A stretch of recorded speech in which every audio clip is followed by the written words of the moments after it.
trading tꯧba matamda expectation yamna wangna trade tau taragadi kari mangjabu lakani habe matangda ai ngasi video jida semjage expectation yamna wangna trade tauba hai taragadi nang yamna thajaba strategy am laireng khalone adugi strategy do hariba structure niyom do loi taraba ada nang na phajaman gi do na ko as ngasi di sida buy tau ta di choi dana ka kani kan khallo sijibu expectation wangba kowe lagi amana mu trading sida yam expectation wang bai tar anobo trader sing sina youtube ta mina lak men tan bu ura ga ne ai su moina tawi bun yum ji haita ga ai ju paisa yam thina laina talani kai adu trading ji haita ga ai ke do bu ai thabuk tong duino ke do wi thabuk wa na su duino ai trading sida paisa lak crore ai su tan ba yani ka hai ba gi yam na thaja ba ma ga over confident ma ga loina na sa pu ji su expectation wang mu ka we si sina maram orega hoida mangjaba sing matang explain tauge point je han hairam ge ko han point da expectation wang taraba adu taragadi nan greedy orakani greedy oibuduna maram oiraga risk lobo kiro oi risk yamna lawraga trade tarakani si han point ni ani subo point jina expectation je wang trade taroba aduga nangna khallibe expectation ni yorokto mi ko thangalaga thadani habadi nang thamoi kaini nang adugi matik thajarubudo adu oiraktabu madam thamoi kaine aduna maram oiraga nangi strategy do phajare na khalami strategy do khire na langthongmani sumai problem amakha lai masigi point ani se ai ki real life to thoki example oina piraga explain tawge ko ahan bada thangalaga thadabudo adugi example do ana pige habadi expectation wanguduna maram oiraga thamoi kahan masiana example je pige ko aina youtube channel ama yamna thaja na ko habadi manipur manungda sigi channel jisma mai tau taragadi view yam yengani mayam appreciate tawne na youtube channel ko hange sigi youtube channel je hoi mana bana hangoni duga aina yakshin bahai tare ko ibani na punna video je semane da ai se animation je tamme animation je automatic phajare ko duga wangang kan da su video sem kan wangang kan sum phajabai tar mina pam ngani kan khanba video budu sum phaje na di mina di haini ko duga video je ma'am थागत ले अदुगा view जी बिराक लागता बाइता हान बद दे ने expectation जी हम तौरे मणिपुर मनुंग द वायरल चननि मी मैम लोय खंगनरानी खोलनि कान खलगने चुट लुखि बाइ तार अदा आइगोन थमोइ कायबम लाय आइगी एक्सपेक्टेशन दो अदु ओइरक्ता बद आइगोन द थमोइ कायदना कमाइन थरदाना आई वीडियो सेम लेखियो सिगी थौदो अमखक आइगोन थोखियो हाइबा वीडियो दा हैपनिंग यंगमिना सिको सिगी मचू हाइबा चैनल सिदनी स्माइल याम वाना सब मनरे अनि सुबो पॉइंट दा हारिसे न्यूक्लियस की कोइबदा कोइना लैदुना चलिबा इलेक्ट्रॉन सिंगजे मान थोपा लाइनिंग मदा पंगलै दा लैबा नते फिक्स ऑर्बिट खरा दा लैगनी मोय सिगी फिक्स ऑर्बिट सिंगजे एनर्जी सेल और एनर्जी लेवल हारगा खंगने ममिंग सिदा ममांग दा एनर्जी एना तपिजे असि वारा सुगन वाना टाइप वीडियो से सिगे वीडियो से सेम न वो होना दन नमित तरानी संगे हाइदि एनिमेशन यावनेना दुगा आइना नमित तरानी वाना इफोर्ट तौरगा संगिदो मा सेमिदो आई एक्सपेक्टेशन ने वांगवाइ तारे येंगबिनि खोतनेना सी वीडियो से खतना ते को वीडियो तरा मा कुन मु थापने अदुगा मीना येंगिदबा हाइ तारे अदगे आई थमोइ काइदना तोखिबो सी एक्सपेक्टेशन वांगुदुना मरम ओइरगा हाइनो खालिबा पोतो यौरक्तबदो अदुदुना थमोइ काइबदगी आइगी थबकतो लेफनबा मखलै को amana mu kamai tawi kan sida hauji ji aigi channel se sigi market mania haiba channel sida aina wana video se seme trading psychology gi video se mi kanam semna de koi gi manipur oigera india do oigera sem di mem sem nai ko du focus yam tawna de ba ta seng na trading de paisa mangi bai maram de si sine ba adu gi maram do ai phajana taksa ge na ko free da ai wana semane adu ga mi ji yeng bi da bai tare sida su ai aina wang ba expectation do phangak to duna maram olega video sema to sira kain khale sisine expectation wang bagi mangja ba haibas ko or expectation wang taraga aina tawmi ba thabak to expectation duna aina expect tawmi pot to phangak to taraga aina tawmi ba thabak to e gyan tani ko sumom khale sibu expectation hearts kaina haina bani ko ado trading to matam da pusilakhe trading de ko nangna nangi trading strategy do expectation yam no wang aduga nana ngasi trade ama to matam da susoi soidra karani kan khallaba haitare henjin madu to bigano maram di karigino hai kasida stock market adi aina mamang da ma hai gibido anything can be happen ko win loss have a random distribution ne adi ngasi ka gadra po gadra haiba ngamate randomly thokcharakpani kariguma matam da thangna thangna mayam po su lakani kariguma matam da thangna thangna mayam ka ba su lakani duna thangna thangna na po ba haibse lakado leirabo po ne ba ingonda duna aina haiba strategy se sida taw matam da nungti ka gani kana khallaba ko nungti na trasu am toy na ka gani kana yam ti expectation yam wanga aigi trading strategy se 80% e ka na expectation yam wanga duga probability gi matung ina di po ba hai bisi sum thengna do lai ramane ado po ba hai ba po se amurak anira ahumlak thengna ko matam da ne nangonda thamoi kai bam la kane adugi thamoi kai bu na maram oiraga hai ba strategy phajaga ba strategy do adugi strategy do nang kautho amaga anu ba strategy amamu ya kane sije kari na thon bano kana expectation na thon bane kendaraba ado nangi da maktadi adugi sojiki mindset to laitaraga di nangi da maktadi work to ba strategy amata leiro maramdi any strategy khudimakta magi pobagi timing je loi lakado matane mase nangna accept tawdawne adubu nangna strategy amlorga expectation yamna wang taraga di hari ba pobagi timing lakpa matamna nangona thamoi kaibam lakani aduna maram oiraga dugi strategy do langthomaga anoba strategy ama musinne masibu kai kauge he kansida as anoba trading strategy sila chatpase si cycle of dooms hairaga khangne aduna expectation yamna wang na trade tawusina maram oiraga nangona thamoi kaiba lakpa yai thamoi kaibduna maram oiraga phajagarba nangi strategy do magi work tawdaba period habiche loi lakto leiramne adu lakpa matam nang langtho masakine masine expectation ni mangjabais gandani aduga point atoba point amadum explain tawge expectation maram oiraga nang greedy orapodo aduna risk lowgi chance helakani na aina point ko haigidna aduma explain tawge masigi point siju aigi real life ta thokiba example ma piraga explain tawge aina 2017 18 ora malego asajida trading tawba hoba timing chu oi matamdo ada subam lafam je khangdadana je paisa je kaidawduino khangdaba haitare matamdo dai ICICI da unit manager oina thabak tawrami adu tokpagi timing ju oi ada subam lafam je khangdadana chingum tharage na lepkhiba siju training ama chat ubudagini da chingum je ahan ba chamu tha kan sida ko paisa myam phangba hadi ekta roibini ma pales adagi aina expectation ja togi mati wangre chingum thaba sida adagi angka da hol yenge ko adagi lising tha ga di lupa kya thung ma kai lising tha ma tan lupa lakh ani me lem ni kan tae adai khale ko as tham da lupa lakh phang ta ga ai ke da wi thabak tau duino sarkar thabak tau dur su ya ai kai na yam tine expectation yam wangi bai tara chingum thaba sida adagi aina list da lamam laure lamma chawam laure adagi charu si lupa lakh amangi pasileo duga infrastructure ma'am khajille duga chingum thabane yone aina charu lupa lamai paisilakpa adagi infrastructure ma'am khajilakpa haibase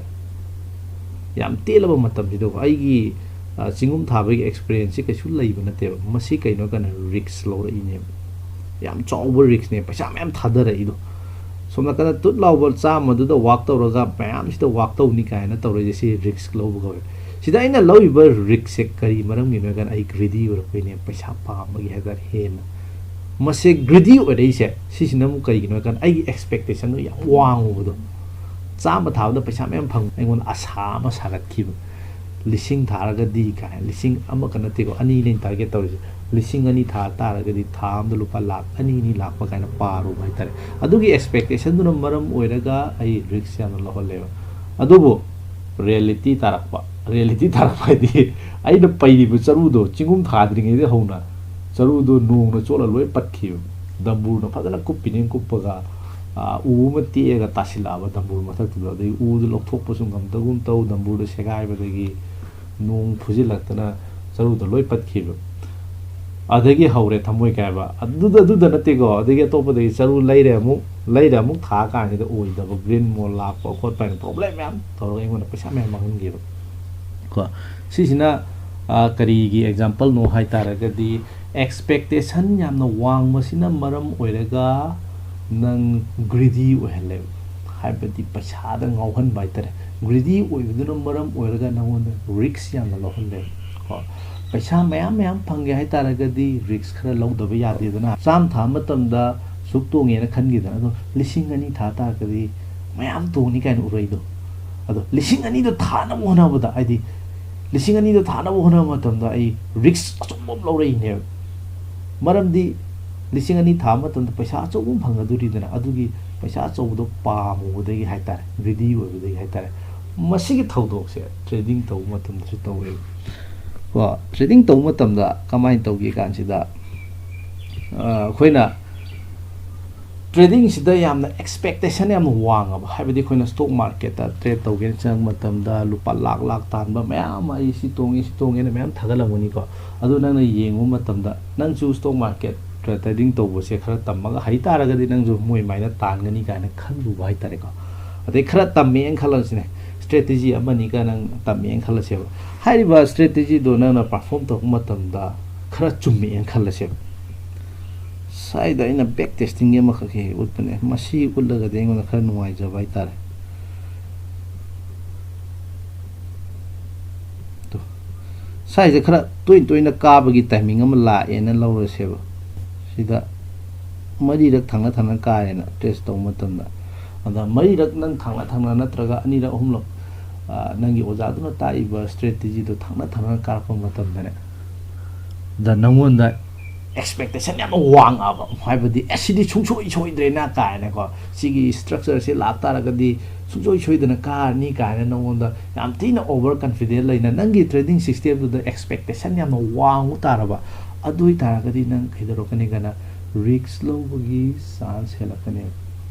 kenta bra lupa lising yang khai ka khap ga trade torom do nang kira oi matam du da paisa pura ga oi gera foira gore la gore lupa lakh ani hum hap na bato khane sman expectation wang masina maram oiraga risk ina rakane adigi trading nang system do matung ina 2% ka risk low habado soi dra pochi bu yam ti fajaraba pochi bu edo wi 2% ka low do ne 2% ka low ta di lupa lising ahum mari khakane tong du je nang risk se khara low ta de lising kun tha da tong ka do ne ne adwain toroga nang risk lorupagi pot am la kyan tare ko aduna expectation wang ba hai ba se hoina trade tong matam da expectation yam wang na trade tong tar ga di risk ina kane kyan tare point ani khang ne na asita krise expectation hard ki matang da ma risk lorupagi matang da aduna khoina trade to matam da yari ba makai di khoi expectation je am na wang na thamoi da bani noina trading nong na sang matam da su ai gi sigi thabak se tok thoga trading na focus pi ni kaina khali bo wakal lom madu tokpiu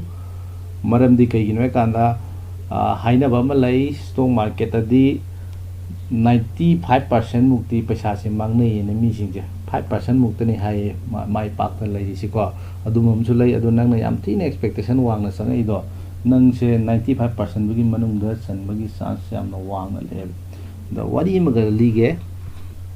khoigi stock market ta mayam tawnai se derivative matne ko habadi future and option matne ba derivative trading je 100% zero sum game ne 100% zero sum game habadi aina paisa tung je kana no mang bai ne kenta ba ada aina tomba je kana no mang bai kan mangi mi du de gai tung ne aina mang ba je kana no na khot khini sumaina zwar gum ne ba hai tar ko zero sum game hai tar ga di the zero sum games ne haino haibam khangre ada stock market da trading tawge na sangai ba mi sing se mi makhal jam ya me professional trader haiba group am lai professional trader hai ta gari trading se yam thina hai da ba hai ta cam hai ye bu mi gi paisa phowa pai bi ba magi farm ma linkhalaga kainogi legal authorized amagi matungi na ko mi gi paisa khom ga trade taw kangum slai adagi institute kangu su trade tawini habidi bank singje dagi FII DI gai kai mo institute ngatane ba FII ajina foreign gini foreign institute foreign institutional investor haibani DII haigana khoi India manungi domestic hai tare sumana mi makhal si mem yawrine adagi marak to da ai yawrini ko ai gumba khoi retail trader haira khangne isa gi demat account hanga trade toji marak sidam ta khallagam ta yingbiyo ko sida FII hai posi institute ne yam thina chawroba institute amaneba adagi DII boys no adagi professional trader boys no moidi market sida yam thina experience lairaba ngatane buko aduga ai sina akhoi hai tar retail trader di chahi khara khatane khoi experience lairi chi ko sidagi so market gi paisa ta ne na muktana changaga adagi trade hek tawba hobudagi expectation wang na sidagi crorepati uradong ne na muktana laido padana ta khoi gi logical thoughts na ta khalagam ti yengo go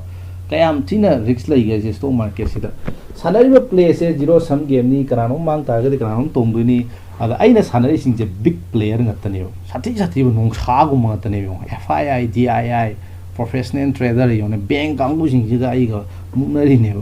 ada da aina moi da gi hena bit tawni kan khalli je masi asoi ba mane non expectation yam wa gi no aduna maram oiraga akhoi su habadi moi gi mai pa trader du gi marak ta sang na bu hon da matam yam na darka lai ba khoi ju mayam tam ga do khot ka do wa hai tare ko aduna ne khoina trading psychology ka na ko mayam thadare mayam je habadi matam change ba ko khoina trade to matam da aduna phalong na changa ga paisa mayam pai gani habe wa khan do madu yam thine expect to nu habadi paisa ma mui sa sang wang lai gyan tare ko aduna sigi point sima khango ada khoi zero sum game habe sida ne zero sum game ga na trade ma sidi negative sum game ne maram ni nang na trade ek to matam da ne tax ti sumka ane government ki tax brokerage ki tax duna tax ama nakanda sujoi choi duna lokthokpam yauduni baduna zero sum game ko natre negative sum game ne pare ngasi gi video sida ta krise expectation wanguna maram oiraga nang greedy oilakani greedy oibuduna maram oiraga risk mayam lawruga trade torokani haibam leire risk mayam lawruga trade tawni habadi nang khangabuduni Russian roulette ki game do maduni singu mamangi video amda semgrabani risk mayam lawruga trade taw haibase kari noi kana suka ka roido sungoi roido game am nang sana bo samane nang nomata nomdi sungjoi choidana nang account tumdro ne sine risk mayam lawruga trade taw wise ko aduna expectation wangbuduna maram oiraga hawjiki sungsoi choidana nang account tumgado trading mong do lakaduriba amma namu expectation wanguna maram oiraga langkhalaga thada bhaiba langkhala thada bhaibadi nangi phajare hariba strategy do ado phanam walk torom taraga chu walk torok timing la pama tamna nangna chagaluba asa myam do ning khairak pana maram oiraga strategy do thajarakta bai tare thajarakta buduna maram oiraga kautho amaga anoba strategy amu senbagi dum bahina bi me adoi tagadi masigi mong je nang sum tok tagadi nangi strategy lairoiba amta nang strategy amta lairo maram di strategy khudi mangmagi walk to doba period lakani nang expectation yam wang taragadi walk to doba period to da nang loina langthorong to cha khiduriba ama mu try tawni walk to ri phaw nang sum laini walk to matam ka khani ama mu try tawni sum bagi problem ama layo duna trade to matam da yari ba khaidi expectation yam wang da bida anything can be happen guys mana wakhan je khan biyo aina mamangi video ta khidu gyan tare ko pare nasi gidi matang sai si losin jarage mathangi video da amu thengna rasi